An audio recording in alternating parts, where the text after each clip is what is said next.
कोकिला कहती है, कहीं ये वही लड़की तो नहीं जिसे मुक्ता ने अपने लिए ढूंढा हो। इस पर सुगंधा कहती है, बी पॉजिटिव, ये भी तो हो सकता है कि वो सिर्फ उसका दोस्त हो या फिर किसी बिजनेस डील के लिए कोई लंच मीटिंग हो। अब ओमकार और प्रीति अपना ध्यान ब्लूटूथ पर ले जाते हैं, जिसमें से सनी और मुक्ता के बीच चल रही बातें सुनाई देती हैं। सनी मुक्ता से कहता है, मुझे ऐसी लड़कियां बिल्कुल पसंद नहीं जिन्हें दूसरों के इमोशंस की बिल्कुल कदर न हो। मुक्ता मुस्कुराकर जवाब देती है, लेकिन हमें आपकी भावनाओं का पूरा ध्यान है। आपके दोस्त जो वहाँ टेबल पर बैठे हैं उन्हें आप यहीं बुला लीजिए, हमें इससे कोई परेशानी नहीं है। मुक्ता सनी का पूरा बैकग्राउंड चेक करने के साथ साथ उसके फ्रेंड की शक्ल को भी अच्छी तरह चेक कर चुकी थी। इसके अलावा उन दो दोस्तों के बारे में मुक्ता की उत्सुकता और भी अधिक थी, जो उस दिन सनी के साथ होटल हेवन में मौजूद थे। इसलिए मुक्ता न सिर्फ आवाज से बल्कि चेहरों से भी ओमकार और प्रीति को पहचानती थी। सनी और मुक्ता की बातें सुनकर प्रीति और ओमकार एक दूसरे की ओर देखते हैं और आंखों ही आंखों में इशारा करके अपना अपना ब्लूटूथ कानों से निकालते हुए उठ खड़े होते हैं और सीधा सनी और मुक्ता के पास पहुंच जाते हैं। इससे पहले कि सनी आगे कुछ और कह पाता, प्रीति कहती है, हेलो मुक्ता, आई एम प्रीति। ऐसा कहकर मुक्ता की तरफ हाथ बढ़ा देती है। मुक्ता अपनी जगह से खड़ी होती है और प्रीति से हाथ मिलाते हुए कहती है, हम आपको पहले से ही जानते हैं। फिर ओमकार की तरफ देखते हुए हेलो ओमकार जी कह देती है। अब सनी भी अपनी जगह से उठ खड़ा होता है। तब प्रीति कहती है, वी आर रियली सॉरी मुक्ता। मुक्ता, बस थोड़ी सी कन्फ्यूजन हो गई थी, उसी की वजह से। अब वो आगे क्या बोले ये प्रीति को समझ ही नहीं आ रहा था। तभी बात को संभालते हुए ओमकार कहता है, एक्चुअली हमें लगा था कि हमारी कोई पुरानी फ्रेंड अपना नाम मुक्ता बताकर सनी के साथ प्रैंक कर रही है। बोलने के बहाव में वो आगे कह जाता है, वो एक्चुअली एक एक्सीडेंट में सनी के साथ। फिर बोलते बोलते चुप हो जाता है। अब उसे लगता है कि ये अभी बताने लायक बात नहीं है। तभी मुक्ता मुस्कुराते हुए कहती है, हाँ, हम जानते हैं कि उस एक्सीडेंट में सनी जी के साथ क्या हुआ है। आप दोनों को परेशान होने की कोई ज़रूरत नहीं, हम समझ सकते हैं। ये सुनकर प्रीति और ओमकार दोनों के ही चेहरे पर खुशी दिखाई देने लगती है। दोनों ही बेहद तसल्ली महसूस करते हैं। ठीक इसी वक्त सनी प्रीति और ओमकार की तरफ देखते हुए अपनी गर्दन हिलाकर आंखों ही आंखों में सवाल पूछता है, क्या ये वही लड़की नहीं है? प्रीति और ओमकार दोनों ही मासूम सी सूरत बनाकर एक साथ अपनी गर्दन नहीं में हिला देते हैं। अब सनी के चेहरे के हाव भाव बदल जाते हैं। उसे एम्ब्रेसमेंट फील होने लगती है। उसने न जाने मुक्ता को बिना वजह क्या क्या सुना दिया था। उसे ये सोचकर झिझक महसूस होने लगती है कि मुक्ता उसके बारे में क्या सोच रही होगी। अब सनी मुक्ता की तरफ देखता है। मुक्ता मुस्कुराते हुए सनी की तरफ देख रही थी। फिर वो चारों एक दूसरे की शक्ल देखने लगते हैं और फिर हंस पड़ते हैं। तभी मुक्ता कहती है, अच्छा हुआ ये कन्फ्यूजन दूर हो गई। तभी हमें सनी जी की बातों के मतलब समझ नहीं आ रहे थे। फिर मुक्ता सवाल भरी निगाहों से प्रीति की तरफ देखकर कहती है, पर यह कन्फ्यूजन दूर कैसे हुई? प्रीति जवाब देती है, तुम्हारी मार्केट में डिमांड ही इतनी ज्यादा है। फिर मुस्कुराकर अपनी आंखों से इशारा करते हुए आगे कहती है, वो आंटी जी तुम्हें अपने घर की बहू बनाने के लिए सपने देख रही हैं। बस उन्हीं की बातों से हमें पता चला कि तुम सच में ही आदित्य पराशर की बेटी मुक्ता पराशर हो, हमारे साथ किसी तरह का खेल नहीं खेल रही हो। तभी ओमकार बड़बड़ाते हुए कहता है, सिर्फ वही नहीं और भी हैं कुछ लोग जिन्हें मुक्ता को अपनी बहू बनाना है। प्रीति, मुक्ता और सनी तीनों ओमकार की तरफ देखते हैं। ओमकार मुस्कुरा देता है और कहता है, धीरे धीरे सब समझ जाओगे। तभी सनी कहता है, आई एम सो सॉरी मुक्ता। मुक्ता जवाब देती है, इसमें आपकी कोई गलती नहीं, आपकी जगह हम होते तो शायद यही करते। इससे पहले कि वो चारों वहीं बैठ जाते, उससे पहले ही मुक्ता कहती है, मैंने आज की मीटिंग के लिए कैबिन बुक किया था। अगर आप लोगों को अच्छा लगे तो हम वहाँ चल सकते हैं। वहाँ हम सभी खुलकर बातें कर सकेंगे। प्रीति कहती है, तुम लोग अपनी हेल्दी टाइम स्पेंड करो, हम लोग तुम्हें बाद में आकर मिलते हैं। तभी मुक्ता प्रीति का हाथ पकड़ लेती है और कहती है, मुझे आप लोगों के साथ होने से अच्छा लगेगा। आप सब साथ होंगे तो हमारी दोस्ती का रिश्ता और मजबूत हो सकेगा और हर रिश्ते की नींव दोस्ती पर ही टिकी होती है। जितनी मजबूत दोस्ती उतना मजबूत रिश्ता। फिर एक सेकंड रुककर तीनों की तरफ देखकर मुक्ता कहती है, क्या आप लोगों के ग्रुप में हमें भी जगह मिल सकती है? अभी कुछ देर पहले जिस मुक्ता की हर बात सनी को उल्टी जान पड़ रही थी, अब उसी मुक्ता का बोला हुआ हर शब्द उसे फूलों जैसा लग रहा था। सनी, प्रीति, ओमकार एक दूसरे की आंखों की तरफ देखते हैं और आंखों ही आंखों में इशारा करते हैं, ठीक है, हम सभी मुक्ता के साथ चलते हैं। जैसे ही वो मुक्ता के साथ चलने के लिए तैयार होते हैं, ठीक उसी वक्त प्रीति की आंख में तेज चुभन महसूस होती है। प्रीति अपनी आंख पर हाथ रख लेती है और चुभन की वजह से उसकी आंख से पानी आने लगता है। ओमकार प्रीति को इस तरह देखकर परेशान हो उठता है। क्या हुआ प्रीति? प्रीति जवाब देते हुए कहती है, शायद आंख में कुछ गिर गया है या फिर मेरी ही पलक आंखों में चली गई है। तुम लोग चलो, वॉशरूम यहाँ पास में ही है, मैं अपनी आंख साफ करके आती हूँ। ओमकार कहता है, मैं तुम्हारे साथ चलता हूँ। प्रीति मजाक करते हुए जवाब देती है, तुम लेडीज वॉशरूम में अंदर नहीं जा पाओगे, इसलिए इन दोनों के साथ जाओ। मेरी चिंता मत करो, मैं ठीक हूँ, जल्दी ही वहीं आ जाऊंगी। ऐसा कहकर प्रीति बिना रुके वॉशरूम की तरफ बढ़ जाती है। प्रीति के जाने के बाद वो तीनों केबिन की तरफ चल पड़ते हैं। गुलेरिया हाउस। उधर गुलेरिया हाउस में आकाश के लिए ज्यादा देर बैठना या ज्यादा देर बोलना एक मुश्किल काम था, लेकिन 1 या 2 वाक्य में उसने बात करना शुरू कर दिया था। पूरी तरह से ठीक नहीं होने के कारण वो अभी भी मेडिकल रूम में ही रह रहा था। श्रेया अपनी बेटी पिंकी के साथ धीमे धीमे कदमों से चलते हुए आकाश से मिलने उसके पास पहुंच जाती है। श्रेया जब भी आकाश से मिलने जाती थी, जल्दी ही वहां से लौट पड़ती थी, क्योंकि वो नहीं चाहती थी कि आकाश उससे बात करने के लिए अपनी ऊर्जा खर्च करे। हेलो गाइस, हमारे यूट्यूब चैनल पर आपका स्वागत है। अगर आपको वीडियोस पसंद आ रही हैं तो प्लीज़ लाइक करें, कमेंट करें और शेयर करें। अगर आपने चैनल को अभी तक सब्सक्राइब नहीं किया है तो प्लीज़ चैनल को सब्सक्राइब करें। श्रेया अच्छी तरह जानती थी कि अभी आकाश को बातचीत करने में काफ़ी परेशानी होती है। वो चाहती थी कि आकाश पूरी तरह से आराम ले और जल्द से जल्द पूरी तरह से ठीक हो जाए। उसके बाद वो सभी एक बार फिर से अपनी सामान्य जिंदगी जी सकें। इन सबसे भी बड़ी बात श्रेया की ख्वाहिश थी कि जब उसके गर्भ में पल रहा बच्चा दुनिया में आए तो सबसे पहले अपने पिता की गोद में जाए। श्रेया को देखकर आकाश के चेहरे पर मुस्कान आ जाती है। वो उठकर बैठने की कोशिश करता है। श्रेया ने आकाश को लेटे रहने को कहा। पिंकी अपने हाथ में कुछ सर्टिफिकेट और मेडल लिए हुए अपने पापा को दिखाने के लिए आकाश के बेड पर चढ़ गई। उसने आकाश के पास जाकर उन सर्टिफिकेट्स को दिखाते हुए कहा, ये देखिए डैडी, डांस कंपटीशन में मुझे फर्स्ट प्राइज मिला है। फिर दूसरा सर्टिफिकेट दिखाते हुए बोली, यह मुझे एनुअल फंक्शन पर पार्टिसिपेट करने के लिए मिला है। अगला सर्टिफिकेट आगे करके उसने कहा, यह मुझे पेंटिंग के लिए मिला है। इसके बाद पिंकी मुस्कुराते हुए आकाश की तरफ देखने लगी। पिंकी का छोटा सा मुस्कुराता हुआ चेहरा देखकर आकाश का दिल पिघल गया। उसने अपना हाथ उठाया और पिंकी के सिर पर रख दिया। उसके चेहरे पर हाथ घुमाकर कहा, वेल डन पिंकी बेटा, आगे भी ऐसे ही बढ़ती रहो। श्रेया ने कहा, चलो पिंकी, अगर तुम्हारी बातें खत्म हो गई हों तो अब अपने डैडी से बाद में मिल लेना। जैसे ही श्रेया और पिंकी उठकर वहां से जाने लगे, तभी आकाश ने अपनी पूरी ताकत लगाकर कहा, श्रेया, मुझे तुमसे बात करनी है, मैं तुम्हें कुछ बताना चाहता हूँ। श्रेया ये सुनकर 2 कदम वापस आई और आकाश से कहा, हम कोई भी बात तभी करेंगे जब तुम पूरी तरह से ठीक हो जाओगे।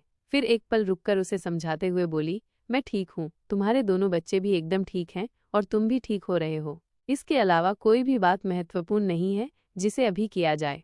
अब एकदम चुप होकर आराम करो, अभी डॉक्टर ने तुम्हें बातें करने के लिए मना किया है। इसके बाद श्रेया ने आकाश के हाथ पर अपना हाथ रखा और फिर मुड़कर वहां से चली गई। आकाश अपने बिस्तर पर लेटा हुआ अंदर ही अंदर पश्चाताप की आग में जल रहा था। वो श्रेया को सब कुछ बता देना चाहता था कि वो कौन है और यहाँ कैसे पहुंचा, लेकिन इस वक्त न तो उसका शरीर साथ दे रहा था और न ही श्रेया। उसकी आंखों के किनारों से आंसू बह निकले। मारवा कंपनी के हेड ऑफिस में चिराग मेहता मीटिंग हॉल में मौजूद थे। वो स्टेज पर खड़े थे। उनके सामने बॉडीगार्ड की वेशभूषा में कुछ लोग हाथ बांधे खड़े थे। सभी कमांडो काली पैंट, काली शर्ट, काले जूते और काले गॉगल्स में बेहद प्रभावशाली दिख रहे थे। चिराग ने पूछा, क्या जानकारी है, काम हुआ या नहीं? एक कमांडो ने बताना शुरू किया, काम हो गया है सर, हमने पता लगा लिया है कि वो कौन सा परिवार है। उस खानदान के हर व्यक्ति की जानकारी हमने निकाल ली है, कब कौन कहाँ जाता है, क्या करता है, सब कुछ। बाकी सभी जानकारी जो आपने मांगी थी वो इस पेन ड्राइव में है। ये कहकर उसने एक पेन ड्राइव चिराग की ओर बढ़ा दी। चिराग ने कहा, ठीक है, तुम लोग जा सकते हो। उनके जाने के बाद चिराग ने उस पेन ड्राइव को अपने टैब पर एक्सेस किया। इस पेन ड्राइव में आदित्य पराशर की फोटो से लेकर उनके बिजनेस की विस्तृत जानकारी मौजूद थी। इसके अलावा पराशर परिवार के सभी सदस्यों की फोटो और उनके बारे में विस्तृत विवरण भी था। और अंत में सबसे महत्वपूर्ण, मुक्ता पराशर की पूरी कुंडली भी इसमें शामिल थी। सब कुछ ध्यान से देखने के बाद चिराग ने मन ही मन सोचा, देखने में तो यह एक भला परिवार लग रहा है, फिर ये अपनी बेटी को ऐसे लड़के के साथ क्यों बांधना चाहते हैं जो किसी और से प्यार करता है। फिर उसने मन ही मन कहा, यह सब वहां पहुंचने के बाद पता चल जाएगा। चिराग का काम करने का अपना एक तरीका था। वो पहले आराम से समझाता था और जब सामने वाला बात न माने तो वो हड्डियां तोड़ने से लेकर जान लेने तक किसी भी हद तक जाने से नहीं चूकता था। इससे भी महत्वपूर्ण बात यह थी कि उसका हर काम रोहित मारवा या द किंग के लिए ही होता था। जैसे ही चिराग मेहता मारवा कंपनी से आदित्य पराशर से मिलने के लिए निकलने लगे, उसी वक्त उन्हें कोई जरूरी काम आ गया। उनके असिस्टेंट ने कहा, सर, आपने जिन विदेशी प्रतिनिधियों को मिलने के लिए बुलाया था वे सभी पहुंच चुके हैं और मीटिंग हॉल में आपका इंतजार कर रहे हैं। इस वक्त रोहित मारवा ऑफिस में मौजूद नहीं थे, इसलिए ये और भी ज्यादा जरूरी था कि चिराग खुद इस मीटिंग की मेजबानी करें। Hotel haven. प्रीति अपनी आंख धोकर सामान्य महसूस करने लगी। जब उसकी आंख में चुभन बंद हो गई तो उसने अपना चेहरा ठीक किया, टचअप दिया और बाहर निकली। फिर वो मुक्ता के बुक किए गए पर्सनल कैबिन की ओर बढ़ी। ये कैबिन 18वें फ्लोर पर था।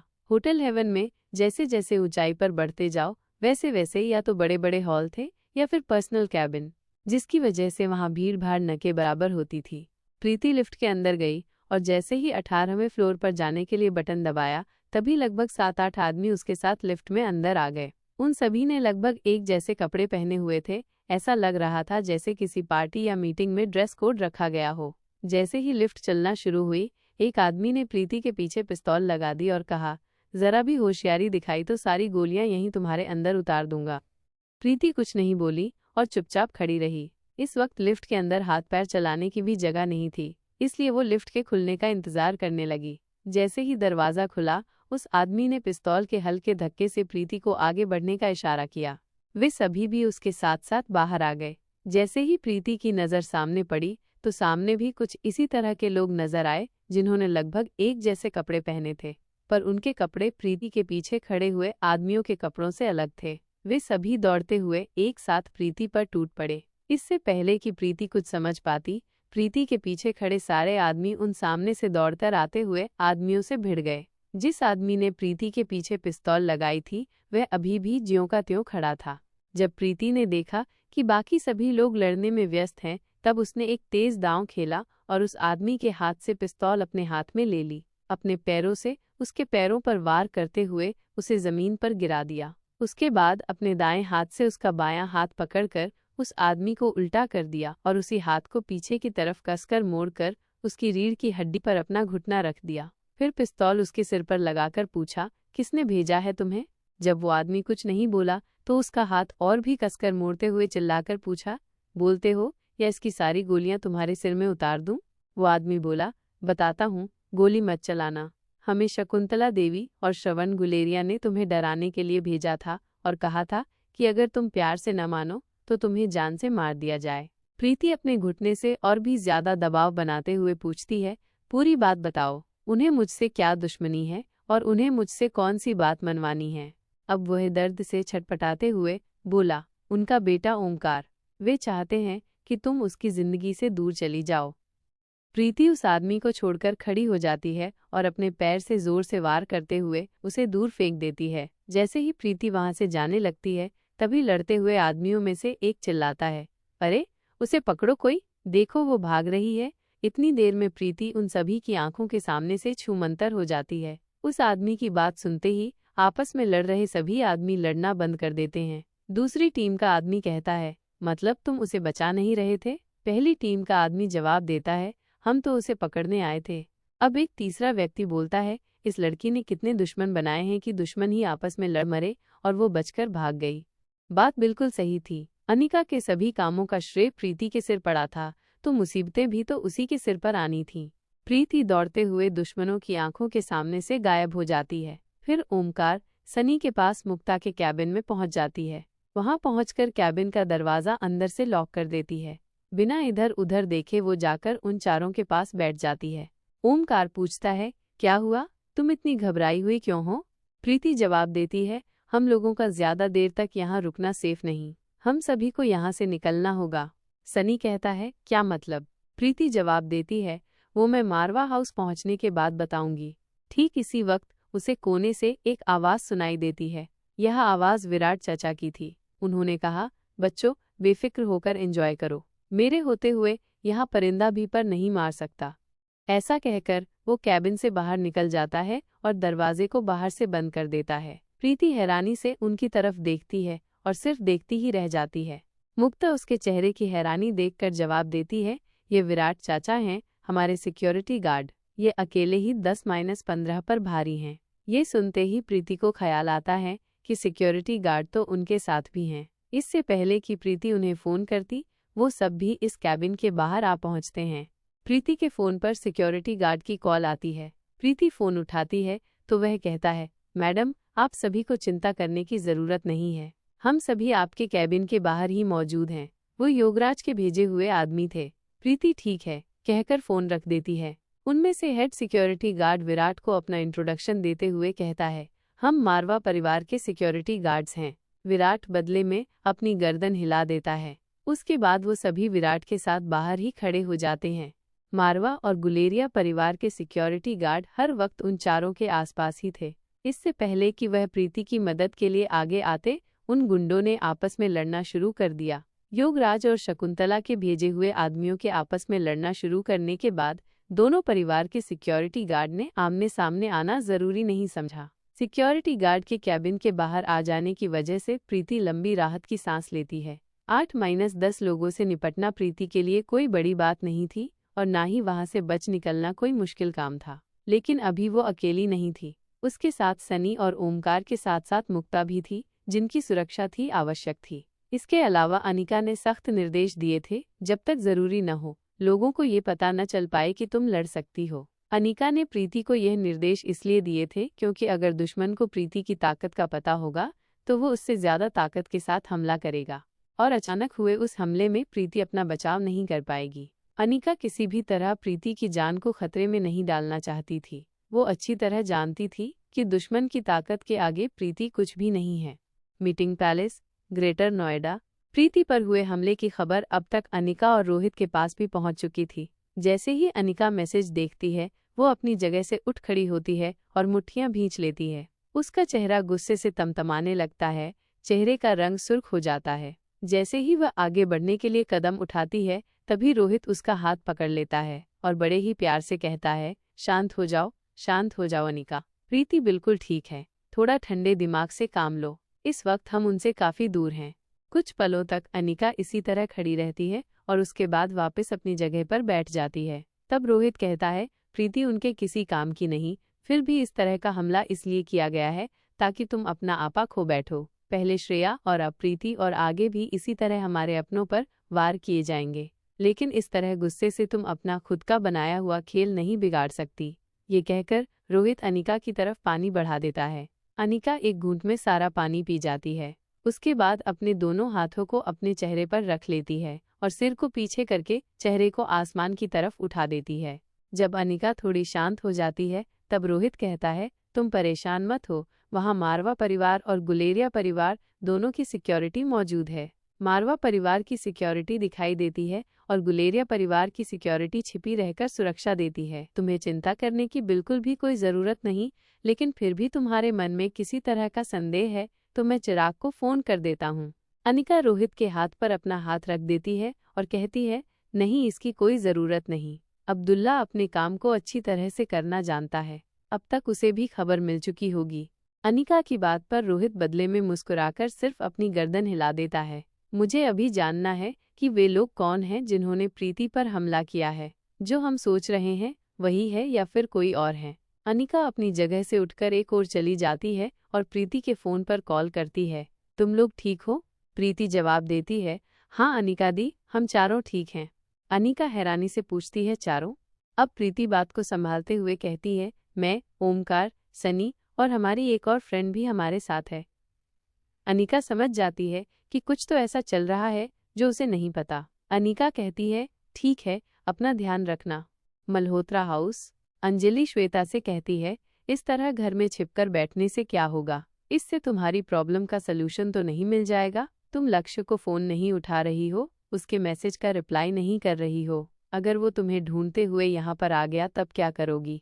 श्वेता अपनी लाल लाल आंखों से अंजलि की तरफ देखने लगती है और फिर खुद सोचने के बाद अपना फ़ोन अंजलि के हाथ में रखते हुए कहती है, उससे कह देना कि मैं फ़ोन घर पर ही छोड़कर गई हूँ। मैं फार्मेसी में किसी नए एक्सपेरिमेंट में बिजी हूँ और कई दिनों तक यूं ही बिजी रहने वाली हूँ। ठीक इसी वक्त उसे अपने कमरे के दरवाजे पर खटखटाने की आवाज़ सुनाई देती है। दोनों माँ बेटी चौंककर दरवाजे की तरफ देखते हैं तो वहाँ लक्ष्य खड़ा था। घर में आने के बाद जब लक्ष्य को कहीं भी अंजलि दिखाई नहीं दी तो उसने नौकर से पूछा, अंजलि आंटी कहाँ हैं? तो उसने कहा, श्वेता मैडम के कमरे में। उसने पूछा, श्वेता मैडम का कमरा कहाँ है? तो नौकर ने श्वेता के कमरे की तरफ हाथ कर दिया। लक्ष्य बिना कुछ कहे सुने सीधा श्वेता के कमरे की तरफ चला आया। उन दोनों की बातें सुनकर लक्ष्य कहता है, आई एम सॉरी खूबसूरत लेडीज, इस तरह बिना इजाज़त कमरे के अंदर चले आना बैड मैनर्स हैं, लेकिन मेरे पास ये गलत काम करने के अलावा कोई रास्ता ही नहीं बचा था। ऐसा कहकर वो कमरे के अंदर आ जाता है और अंजलि की तरफ देखते हुए कहता है, नमस्ते आंटी जी, क्या मैं बैठ